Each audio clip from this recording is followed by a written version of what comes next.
Once upon a time, in a land far, far away, in a place called Potential Mayhem, there was a young man named Gino, who seemed very submissive, willing to help in any way possible. You need help? I'm your guy. One morning, the court-bearer of bad news approached Gino and said, "The king wants you to come clean the royal gutters." Gutters, right. I'll get on that. Gino said with a smile as he ran to his barn to retrieve a ladder. Once the horse thundered out of his yard, "It appears that would be my cue."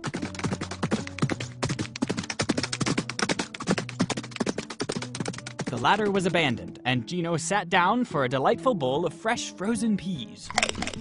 Giuseppe, his father, came to him later in the day and said, "Gino, I need you to feed the kettle." Cattle, food. Sure thing, Dad. Gino rose from his chair with a smile and good intention. His father was barely out of sight when Gino sat back down to contemplate conjugated verbs and other unexplained literary phenomena. Let's see, is this verb indicative, subjunctive, or imperative? Oh, wait, I just remembered.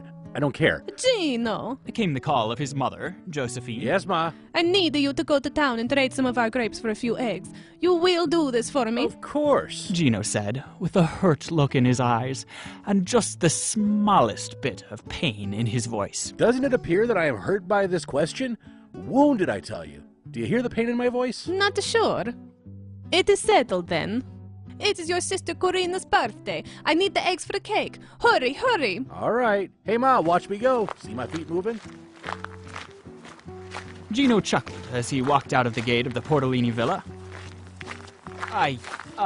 Said Gino chuckled. Oh, ha ha, ho ho, ha. You can stop now. Rather annoying. It wasn't long before he got sidetracked and forgot all about the eggs because his friends invited him to join them in a rousing game of rock, paper, scissors. Paper, He said as he slammed his palm against his other hand. Ah, stupid scissors. He was headed home when he heard the sound of rain. I said he heard the sound of rain.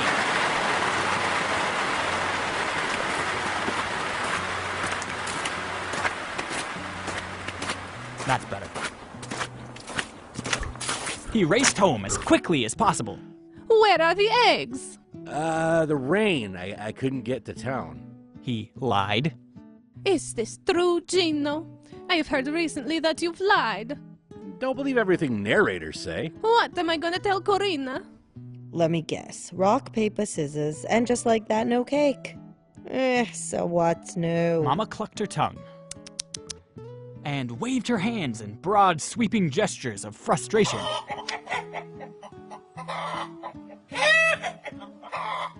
Do you see my broad sweeping gestures of frustration? The chickens noticed. They don't like it. Gino, didn't you feed the kettle? Well... They were so hungry, they broke through the gate and trampled Mallory in his garden. Suddenly, horses thundered into the outer courtyard. We call forth Gino Portalini. Are you the young man? Not sure. My last name is Portalini. Isn't that what I said? I'm pretty certain you mentioned a towel. That would not be me. Here, check the spelling. Well, they got the name right, but you said it all wrong. So it's Gino Portalini.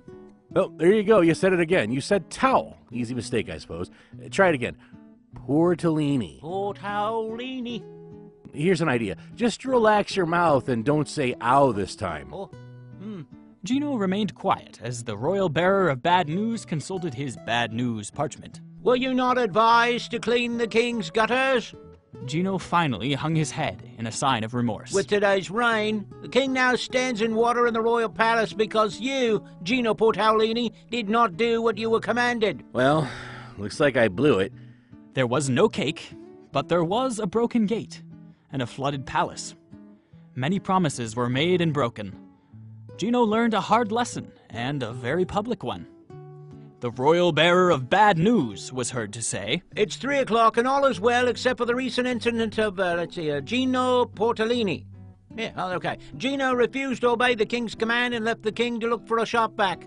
not to mention a nasty garden trampling, an eggless cake, and assorted agitated farm fowl. More public humiliation next hour.